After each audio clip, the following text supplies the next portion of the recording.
penyebab ketidaktepatan sasaran itu, penyebabnya adalah pertama DTKS tidak mutakhir dan tidak valid. Kemudian juga ada masalah administrasi, dokumen, dan data kependudukan.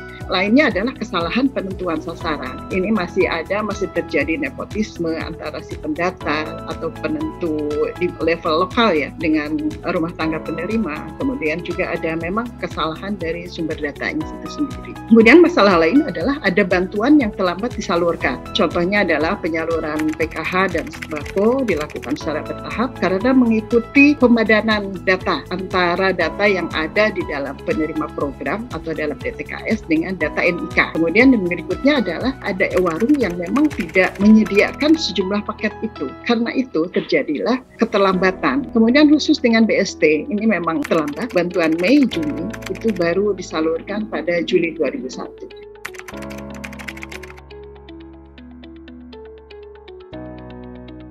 Per Oktober 2020 itu hanya ada 148 kabupaten kota yang memutakhirkan data 2015 dengan cakupan di atas 50%. Diperlukan upaya untuk meningkatkan motivasi dan kapasitas daerah untuk melakukan pemutakhiran DTKS dengan benar. Yang pertama, mendorong pemanfaatan DTKS oleh pemerintah daerah agar mereka termotivasi melakukan pemutakhiran secara berkelanjutan. Kedua, memastikan regulasi atau kebijakan yang mengatur tentang pelaksanaan pemutakhiran DTKS. Ketiga, mendorong tersedianya kelembagaan dan SDM yang memadai. Keempat, memastikan musyawarah desa kelurahan dilakukan secara konsisten dan sesuai pedoman. Kelima, memastikan ketersediaan anggaran yang memadai. Pemantauan terhadap proses dan hasil pemutakhiran harus betul-betul dilakukan, terutama untuk memastikan kesesuaian pelaksanaannya dengan pedoman pemutakhiran.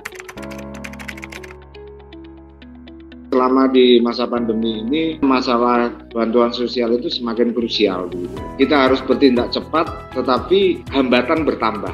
Masternya DTKS itu adalah data Dukcapil. Ini masih banyak sekali data kependudukan ini yang memang tidak valid. Nah, ini masalah cukup besar.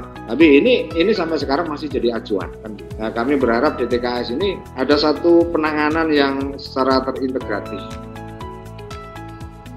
Kalau tidak ada dukungan ekonomi dari pemerintah, jadi ya penurunan kesejahteraan atau output dari masyarakat itu bisa melebihi garis toleransi kehilangan kesejahteraan, dan artinya masyarakat tetap akan keluar mencari pendapatan yang berarti PPKM-nya jadi tidak efektif, kasus tetap akan naik. Kami sepakat bansos harus terus dilanjutkan. Hasil studi dari Semeru menangkap cukup banyak fenomena yang terjadi di lapangan, dan ini akan menjadi masukan bagi perbaikan ke depan bagi pemerintah.